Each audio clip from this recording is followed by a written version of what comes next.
అంటే ఇప్పుడు మీ దగ్గరికి ఏదో ఒక కౌన్సిలింగ్ కోసము వారికి సంబంధించినటువంటి సమస్య లేదంటే ఏదో ఒకటి వాళ్ళు ఇబ్బంది పడుతున్నటువంటి వాటి కోసం మీ దగ్గరికి వచ్చినప్పుడు వాళ్ళకున్నటువంటి బ్లాక్స్ ఏమైతే ఉన్నాయో అవి తెలుసుకోవడం కోసం మీరు వాళ్ళకి ఏమైనా హిప్నటైజ్ చేసి దాని ద్వారా తెలుసుకుంటారా? లేదు డ్రీమ్స్ ద్వారానే తెలుసుకోమని చెప్తారా? మేమేం హిప్నోసిస్ అయి చెయ్యం సార్. ఇప్పుడు వారు క్లయింట్ నమ్మి వచ్చి వారి ఛాలెంజెస్ నుంచి బయటపడాలని వేటు మోక్షాలో కన్సిస్టెంట్ గా ఉన్న వాళ్ళకి ఈ ఆపర్చునిటీ ఇస్తున్నాం. వాళ్ళకి ఓకే అయితే జాయిన్ అవుతారు. ఒక్క సెషనే ఉంటది అది. అది ప్రైవేట్ సెషన్, అందరికి అది ఓపెన్ గా చెయ్యము. అది ఏంటంటే విత్ ఇన్ ఆ గైడెడ్ మెడిటేషన్ లోనే మాకు ఇన్పుట్స్ వచ్చేస్తున్నాయి మాకు విజన్స్ ద్వారా. నాలాంటి వాళ్ళం అక్కడ ఒక 50 మంది ఉంటాం. ఫర్ ఎగ్జాంపుల్ నేనే ఉన్నాను. నేను కూడా మొన్న హనుమాన్ హీలింగ్ చేయించుకున్నాను. చేయించుకుంటే నాకు ఎప్పటి నుంచో నేను అడిగినా చూపించినవి ఒకటో రెండో కూడా ఉన్నాయి. మేబీ నా ఎనర్జీ సరిపోలేదో, నాకు ఇంకా సమయం ఉందో, అంత బోదర్ చేయట్లేదు కాబట్టి నేను అంత డెడికేటెడ్ గా అడగలేదో, ఏదైనా అయి ఉండొచ్చు. కానీ అక్కడ 40 మంది కూర్చుని హనుమ పర్యవేక్షణలో మనం నిస్వార్థంగా నా గురించి 40 మంది అడిగినప్పుడు ఆ దేవుళ్ళు సైతం దిగొచ్చి చెప్తున్నారు. అది నేను గమనించాను.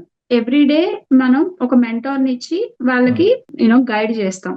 ఓకే, ఇన్ని అధర్మాలు ఉన్నాయి, మీకున్న ఛాలెంజెస్ లో మీరు ఫస్ట్ ఇది చేసుకోండి. అలా ఒకళ్ళని గైడ్ చేస్తూ ఆ ప్రాబ్లమ్స్ నుంచి బయటకు రావడానికి ఇంత ఈజీ టెక్నిక్ వచ్చింది ఇప్పుడు. ఇది మనం ప్లాన్ చేసింది కాదు సార్. ప్లాన్ చేస్తే 5 ఏళ్ల క్రితమే చేసుండేవాళ్ళం. అంటే బయట ఎంతో మంది ఇక ఈ హీలింగ్ సెషన్స్ చాలా మంది చేస్తున్నారు, ఎన్నో రకాల కౌన్సిలింగ్ చేస్తున్నారు. మరి అక్కడికంటే మీ దగ్గర బెటర్ రిజల్ట్స్ ఉంటాయా?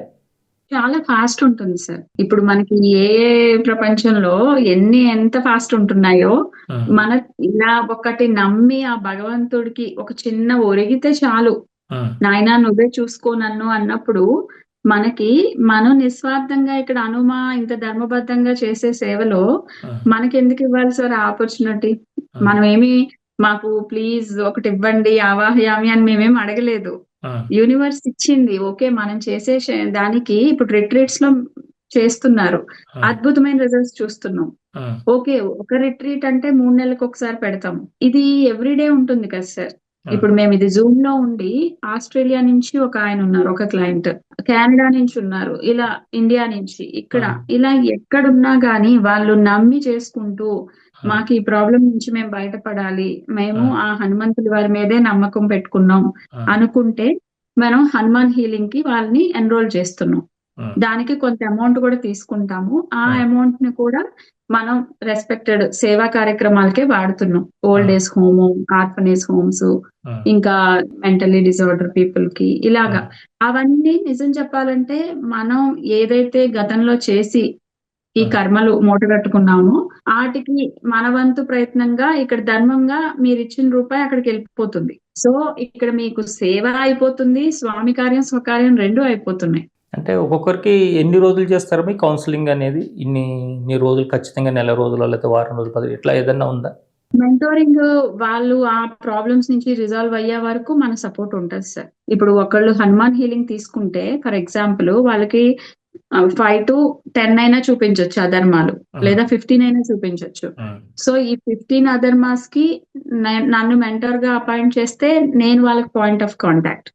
వాళ్ళకి ప్రతి డ్రీమ్ కి మీరు ఎలా యూనివర్స్ కి ఏ వర్డ్స్ చెప్పాలి, మీరు డైలీ లైఫ్ లో ఏమేం చేంజెస్ చేసుకోవాలి, మీరు ఎంత శరణాగతిలో ఉండాలి, ఇవన్నీ మేము ఎక్స్ప్లెయిన్ చేస్తూ వాళ్ళ స్థితిని, మాకు మమ్మల్ని ఎలా అయితే మార్చారో అలా ఈజీ టిప్స్ తో, లేదండి నాకు ఇలా అవుతుంది, నాకు ధ్యానం చేస్తుంటే నాకు ఇంట్లో వాళ్ళు సహకరించట్లేదు, లేదా పలానా వాళ్ళు ఇది చేస్తున్నారంటే దానికి ఇంకో టిప్ చెప్తాం. అలా మొత్తానికి వాళ్ళు హ్యాపీ లైఫ్ లీడ్ చేయాలి సార్.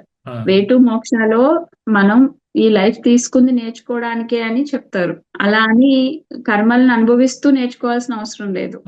కళ రూపంలో అది ఆ క్షణంలో మనం అనుభవించి బయటకు వచ్చి సారీతో పోర్పి చేసుకుని ఆ తర్వాత ఈ సేవ చేసుకుంటూ భోగ జీవితాన్ని జీవించవచ్చు.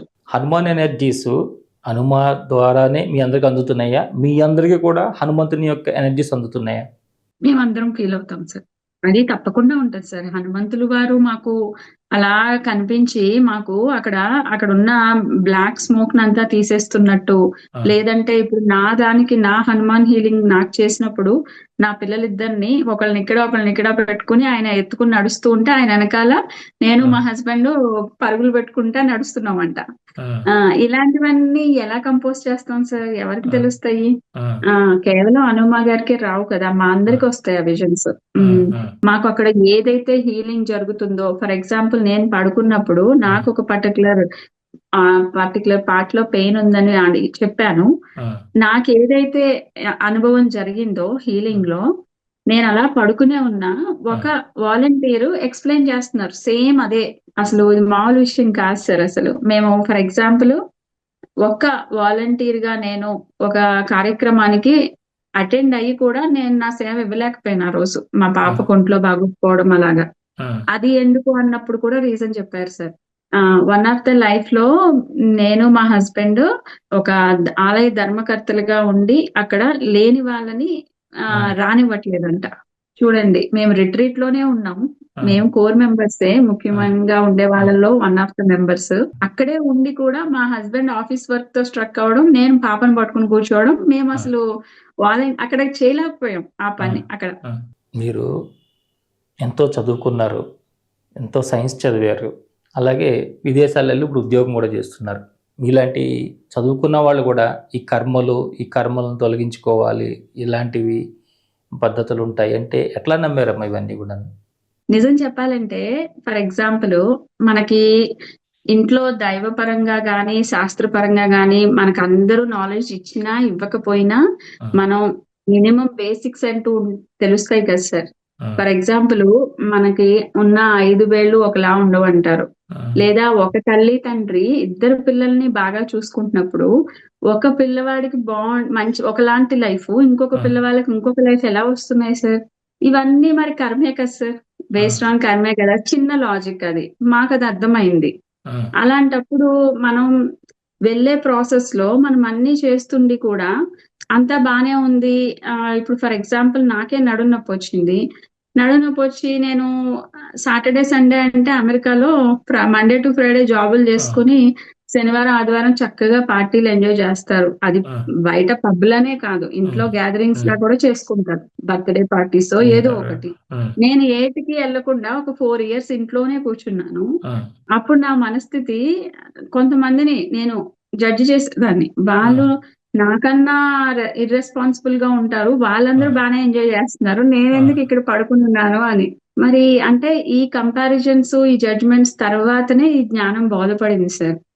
కొంతమందికి ఈజీగా తెలుస్తుందండి, గత జన్మల పుణ్యం వల్ల ఒక కష్టమే రావాల్సిన అవసరం లేదు ఆ స్థితి రావడానికి. కొంతమందికి ఇదిగో మాలాంటి వాళ్ళు కొంచెం గట్టి ఛాలెంజ్ తెచ్చుకుని దాని నుంచి బయటకు వస్తాం. అలా అని నేను సర్వం దేవుడే దిక్కు లేదా ఈ సైన్స్ నేను నమ్మను అని నేను చెప్పట్లేదు. నాకు ఉపశమనం వచ్చిన మాట వాస్తవం. ఆ 4 సంవత్సరాలు నాకు ఏం జరిగిందో అదంతా నా సోల్ ప్లాన్ లో ఉంది కాబట్టే జరిగింది. ఎప్పుడైతే నాకు ఏ దారి లేదు, అన్ని దారులు అయిపోయి ఇంకా అప్పుడు నేను ఈ ధ్యానంలోకి వచ్చాను. నిజం చెప్పాలంటే ఈ ధ్యానం ఇవన్నీ నాకు ముందు కొంచెం తెలుసు, బట్ ఎందుకు వెళ్ళలేదు నా మైండ్ అంటే అటువైపు నేను వెళ్ళలేదు, నా కళ్ళు కప్పేసినాయి ఇంకా.